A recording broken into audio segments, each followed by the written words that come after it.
Siapa 4 pemimpin hebat yang melanjutkan perjuangan Rasulullah setelah beliau wafat? Kepemimpinan mereka membentuk wajah Islam hingga kini.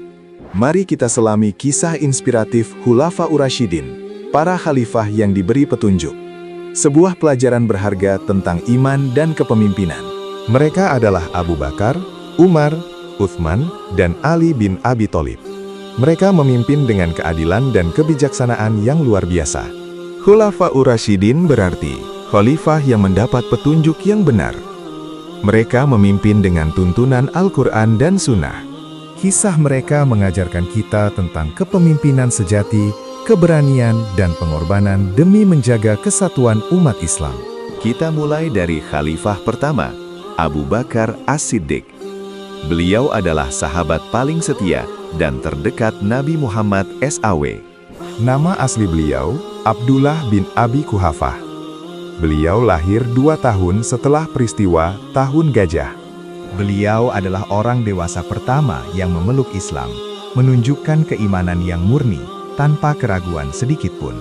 Gelar As-Siddiq yang membenarkan didapat karena keyakinannya yang teguh pada peristiwa Isra Mi'raj, saat yang lain meragukan. Setelah wafatnya Nabi, beliau terpilih menjadi khalifah pertama melalui musyawarah di Sakifah Bani Sa'idah. Masa kepemimpinannya hanya 2 tahun, namun penuh dengan ujian dan tantangan yang sangat besar bagi negara Islam yang baru.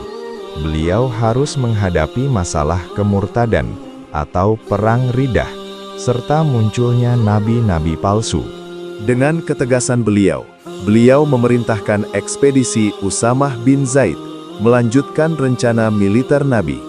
Beliau juga memimpin pengumpulan lembaran Al-Quran karena banyaknya penghafal yang gugur dalam pertempuran. Ini adalah warisan terbesar Abu Bakar untuk menjaga keutuhan ajaran Islam bagi generasi selanjutnya. Beliau wafat dalam usia 63 tahun dan dimakamkan di samping Rasulullah SAW. Wafat setelah mewasiatkan Umar sebagai penggantinya. Kelembutan, kesetiaan, dan ketegasan beliau adalah teladan yang harus kita ingat selalu. Selanjutnya adalah Al-Faruq, Umar bin Khattab. Beliau dikenal dengan keadilan dan ketegasannya yang legendaris. Sebelum masuk Islam, Umar adalah sosok yang sangat ditakuti dan disegani di Mekah. Beliau sangat menentang Islam. Keislaman beliau menjadi titik balik besar, memberi kekuatan dan keberanian bagi kaum muslimin yang tertindas. Gelar Al-Faruq, pembeda, diberikan karena beliau mampu membedakan dengan jelas antara yang hak dan yang batil.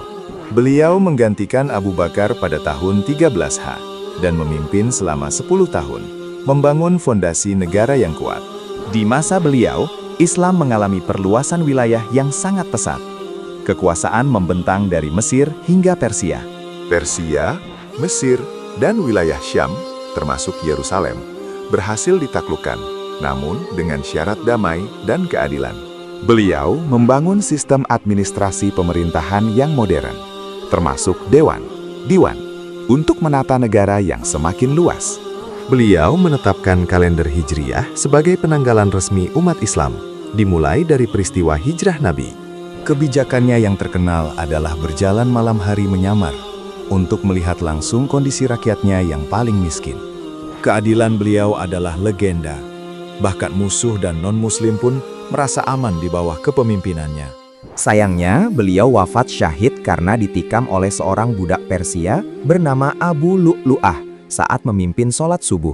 Kita beralih ke khalifah ketiga, Utsman bin Affan, yang dijuluki Dzun Nurain atau pemilik 2 cahaya. Gelar itu didapat karena beliau menikahi 2 putri Nabi, Ruqayyah dan Ummu Kulsum, setelah salah satunya wafat.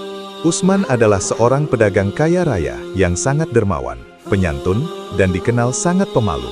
Beliau sering menggunakan kekayaannya untuk kepentingan umat, seperti membeli sumur Raumah untuk kebutuhan air kaum muslimin. Beliau memimpin selama 12 tahun, masa kekhalifahan yang terpanjang dari keempat Khulafaur Rasyidin. Di masa beliau, terjadi konsolidasi dan standarisasi bacaan Al-Quran untuk mencegah perselisihan dialek. Ini dikenal sebagai Mushaf Utsmani, mushaf standar yang kita gunakan dan baca hingga hari ini di seluruh dunia. Armada Angkatan Laut Islam juga pertama kali dibentuk di masa Khalifah Utsman, memperluas kekuatan di lautan. Sayangnya, di akhir kepemimpinannya, muncul fitnah dan pemberontakan dari kelompok yang tidak puas. Beliau memilih untuk tidak berperang melawan kaum muslimin, demi menghindari pertumpahan darah yang lebih besar di antara mereka. Beliau wafat syahid saat dikepung dan diserang di rumahnya sendiri ketika sedang membaca Al-Quran. Sebuah akhir yang tragis. Kedermawanan, rasa malu dan pengorbanan beliau adalah pelajaran tentang zuhud dan kelembutan seorang pemimpin.